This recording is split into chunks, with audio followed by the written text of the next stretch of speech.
والذين اتخذوا مسجدا ضرارا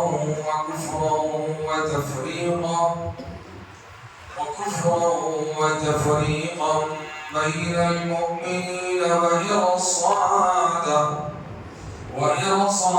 لمن حارب الله ورسوله من قبل وليحلفن إن أردنا إلا الحسنى والله يشهد إنهم لكاذبون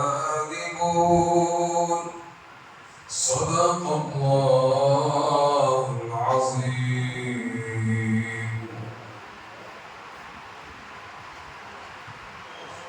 اور بعض منافق ایسے ہیں جنہوں نے اس غرض سے مسجد بنائی کہ نقصان پہنچے اور اس میں بیٹھ کر کفر کی باتیں کریں اور مسلمانوں میں تفرقہ ڈالیں، اور جو لوگ اللہ اور اس کے رسول سے پہلے لڑ چکے ہیں ان کے لیے گھات کی جگہ بنائیں۔ اگر ان سے پوچھا جائے گا تو وہ خصم کھا کر کہیں گے کہ ہم تو بھلائی چاہتے تھے، لیکن اللہ گواہی دیتا ہے کہ وہ اپنی قسموں میں چھوٹے ہیں۔ اس آیت پاک میں منافقوں کی خاص شرارت کا ذکر ہے جو انہوں نے مسجد بنا کر کرنی چاہی تھی۔ اس کا مختصر واقعہ یوں ہے کہ جب حضرت صلی اللہ تعالیٰ علیہ وسلم حضرت ابوبکر صدیق رضی اللہ تعالیٰ عنہ کو ساتھ لیے ہوئے مکہ شریف سے ہجرت کر کے تشریف لا رہے تھے تو مدینہ شریف میں داخل ہونے سے پہلے آپ صلی اللہ تعالیٰ علیہ وسلم نے خبا نامی بستی میں 14 روز تک قیام فرمایا۔ پھر آپ صلی اللہ تعالیٰ علیہ وسلم نے حضرت ابوبکر صدیق اور حضرت علی کرم اللہ رضی اللہ تعالیٰ عنہ کے ہمراہ مدینہ شریف میں داخل ہوئے۔ خبا کے قیام کے زمانے میں جہاں آپ صلی اللہ تعالیٰ علیہ وسلم نماز پڑھا کرتے تھے، وہاں خبا کے مسلمانوں نے ایک چھوٹی سی مسجد بنائی تھی جس میں خبا کے سارے مسلمان نماز پڑھا کرتے تھے۔ حضرت صلی اللہ تعالیٰ علیہ وسلم بھی کبھی کبھی خبا تشریف لے جاتے تھے، اس مسجد میں نماز پڑھتے تھے اور اس کی فضیلت بیان فرماتے تھے۔ خبا میں کچھ منافق بھی رہتے تھے۔ ابو عامر نامی ایک کٹھر دشمن کے اشارے سے انہوں نے خبا کے مقام پر ایک اور دوسری مسجد بنائی جس کو اللہ تعالیٰ نے اس آیت میں مسجد ضرار یعنی نقصان پہنچانے والی مسجد فرمائی۔ یہ ابو عامر مدینہ کا رہنے والا تھا جو عیسائی مذہب اختیار کر کے بڑا راہب بن گیا تھا اور لوگوں سے اپنی تعظیم کرایا کرتا تھا۔ جب مدینہ میں اسلام پھیلا اور حضرت صلی اللہ تعالیٰ علیہ وسلم تشریف لے آئے تو اس کو اپنا ستارہ ڈوبتا نظر آیا۔ اس کو آپ سے سخت حسد پیدا ہوا اور اس نے آپ صلی اللہ تعالیٰ علیہ وسلم کی مخالفت کا بیڑا اٹھایا۔ مکہ کے قریش سے جا کر ملا اور جنگ احد میں خود ان کے ساتھ شریک رہا۔ پھر جب اللہ تبارک و تعالیٰ کے فضل سے مکہ فتح ہو گیا تو شہنشاہ روم ہرقل کے پاس پہنچا اور اس کو حضرت صلی اللہ تعالیٰ علیہ وسلم کے خلاف فوج کشی پر آمادہ کرنے لگا۔ اس وقت اس نے خبا کی منافقوں کو لکھا کہ میں قیصر کی فوج لے کر آتا ہوں، تم مسجد کے نام سے مکان بنانا، اس سے فائدہ ہوگا کہ ہمارے ہم خیال لوگ نماز کے بہانے سے بے اکٹھے اس جگہ جمع ہو سکیں گے اور آپس میں مشورہ کر سکیں گے۔ میرا قاصد بھی وہیں تم سے ملاقات کیا کرے گا، میں بھی آؤں گا تو وہیں ٹھہروں گا۔ غرض یہ کہ ابو عامر کے بہکانے سے خبا کے منافقوں نے ایک دوسری مسجد بنائی اور جس وقت آپ صلی اللہ تعالیٰ علیہ وسلم تبوک کے سفر پر روانہ ہو رہے تھے اس وقت آ کر بڑے معصومانہ انداز میں اور قسم کھا کھا کر عرض کیا کہ خبا کے مسلمانوں کی سہولت کی خاطر ہم نے یہ مسجد بنائی ہے، حضور خود تشریف لے چلے اور اس میں نماز ادا کر کے اس کا افتتاح فرمائے۔ حضور صلی اللہ علیہ وسلم نے فرمایا کہ اس وقت میں سفر پر روانہ ہو رہا ہوں، واپسی پر دیکھا جائے گا۔ تبوک سے واپسی کے وقت جب آپ صلی اللہ علیہ وسلم مدینہ شریف کے قریب پہنچے تو چند آیتیں نازل ہوئی۔ اس آیت میں اللہ تبارک و تعالیٰ نے منافقوں کے ناپاک ارادوں کا پول کھولا اور ان کا جھوٹا ہونا ظاہر فرمایا۔ آپ صلی اللہ علیہ وسلم کے حکم سے دو صحابیوں نے جا کر اس مسجد زرار کو گرا دیا اور ابو عامر کی آرزوؤں کو خاک میں ملا دیا۔ اس آیت کریمہ میں منافقوں کے نفاق کا ایک اور تذکرہ ہو رہا ہے، اور وہ تذکرہ بڑا ہی بھیانک ہے۔ وہ یہ کہ منافقین اپنے نفاق کو اس طرح سے بھی ظاہر کرنے کی کوشش کرتے ہیں کہ وہ کسی بہانے سے ایک گھر بنا لیتے ہیں اور اس کو نام دیتے ہیں مسجد کا۔ جب نام دیتے ہیں مسجد کا تو لوگوں کے ذہن صاف ہو جاتے ہیں، اور جب ذہن صاف ہو گئے تو پھر وہاں پر وہ اپنا کام کرنے لگتے ہیں۔ یہ آج کل سے نہیں بلکہ آقا علیہ الصلوۃ والتسلیم کی حیات مبارکہ سے جاری ہے۔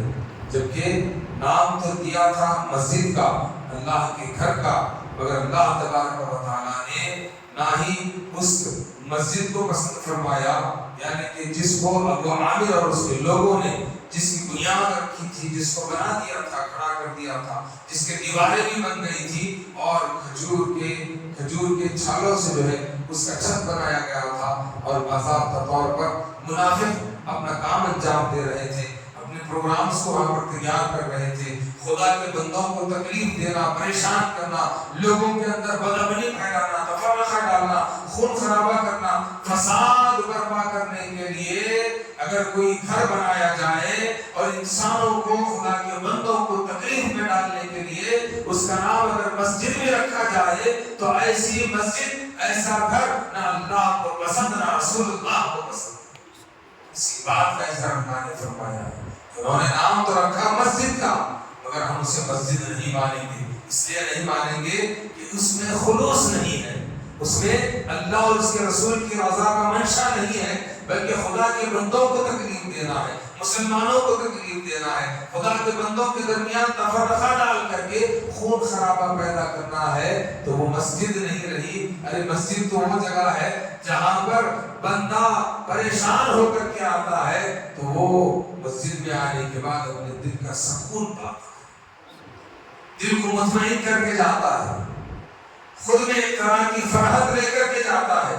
مگر یہ جہاں پر جمع ہوتے ہیں وہاں سے فرحت، محبت، اطمینان نہیں بلکہ نفرت لے کر کے نکلتے ہیں۔ جہاں سے نفرت لے کر کے لوگ نکلے وہ عبادت گاہ نہیں ہو سکتی بلکہ وہ شیطان گاہ ہے۔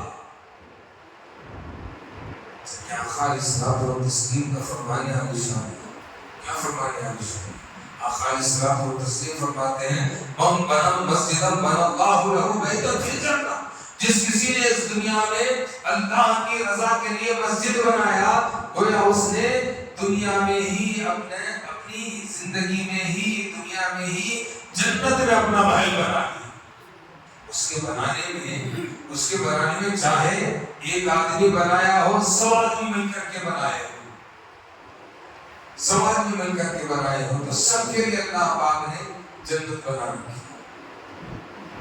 اتنا بلند و بالا مقام مسجد ہے، مگر ہو کیا رہا ہے؟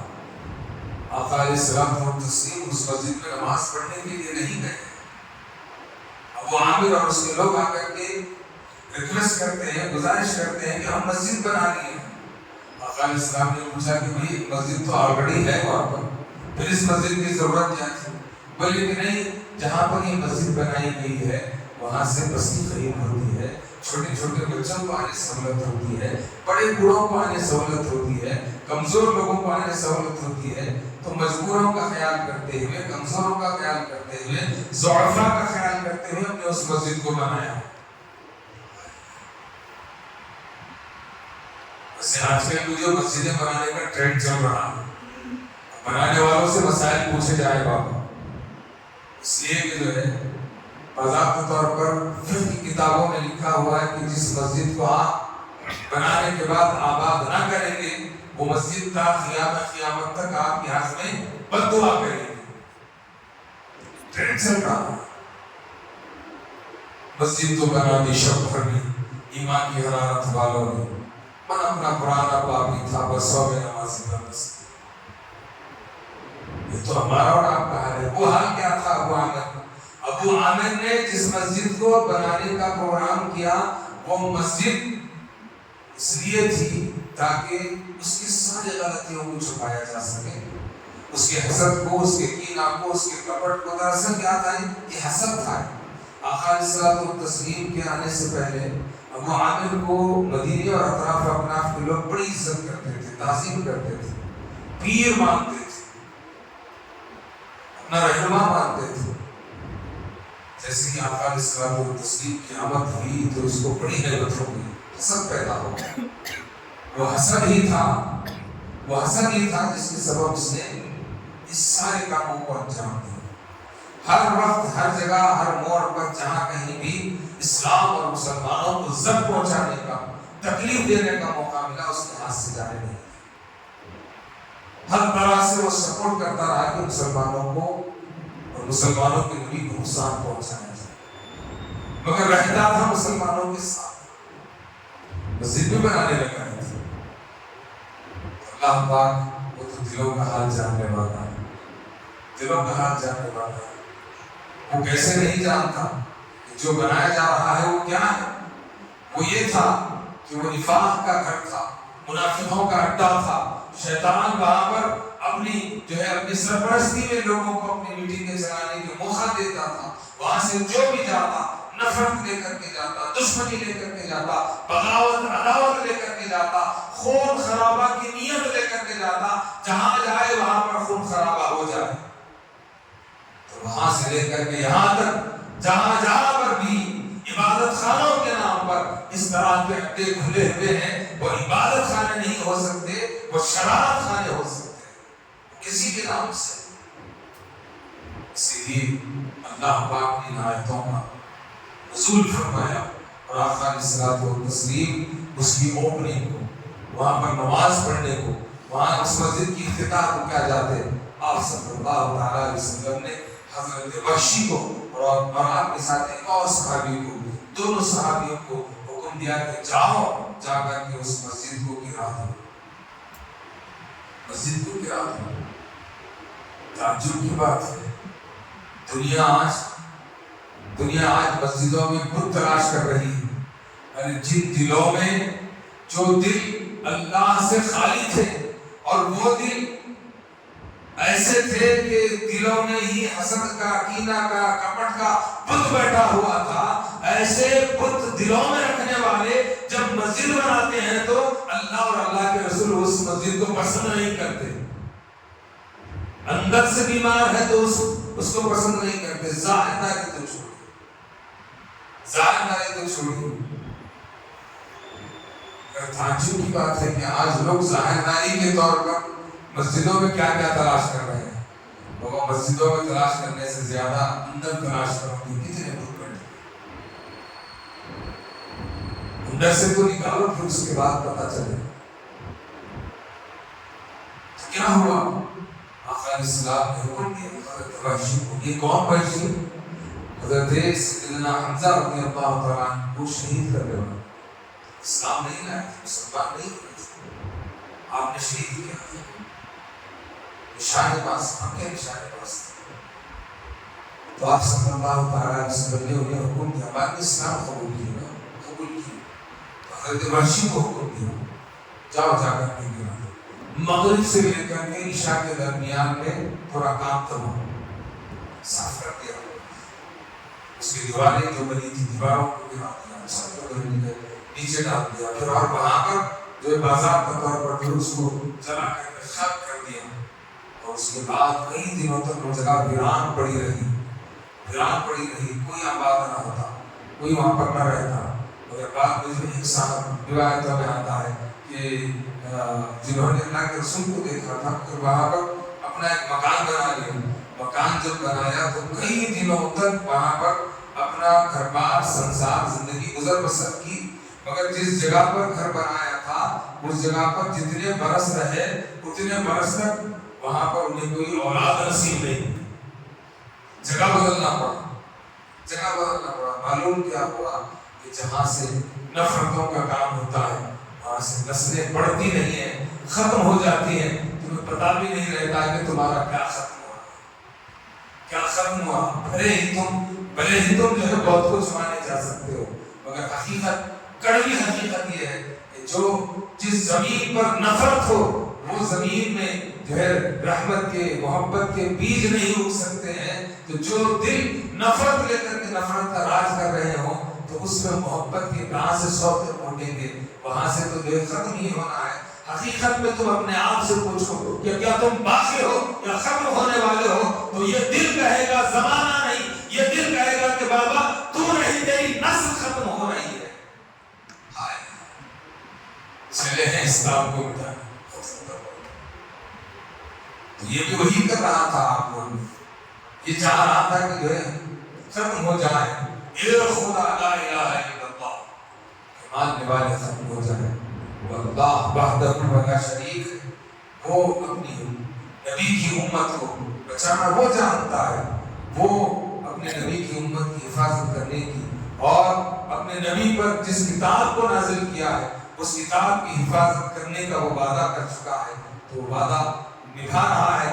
بس ضرورت اس بات کی ہے کہ جو اس کے ماننے والے ہیں ان سے انہوں نے جو وعدہ اللہ سے کیا ہے، جس بات کا وعدہ کیا ہے، نمازوں کی پابندی، روزوں کی پابندی، زکات کی پابندی، مالدار ہیں تو حج کی پابندی، کلمے پر قیام اور سارے انسانوں کے ساتھ محبت کا سلوک جو کرنے کی انہوں نے جس کا بیڑا اٹھایا ہے، اگر وہ اس پر قائم رہے تو وہ دن دور نہیں کہ پھر سے نفرت بھرے دلوں میں محبت پیدا ہو جائے، اور وہ دل نہیں بلکہ جو ہے چونے گارے مٹی پتھر سے مسجد سے بڑا مقام حاصل کرتے ہوئے کہ خلوق المؤمنین عرش اللہ تعالیٰ کے منصب پر وہ پہنچتے ہوئے ہر دل خدا کا گھر ہو جائے، اور جو دیکھے تو ایک دوسرے کو دیکھ کر کے خوش ہو جائے۔ بس اللہ تبارک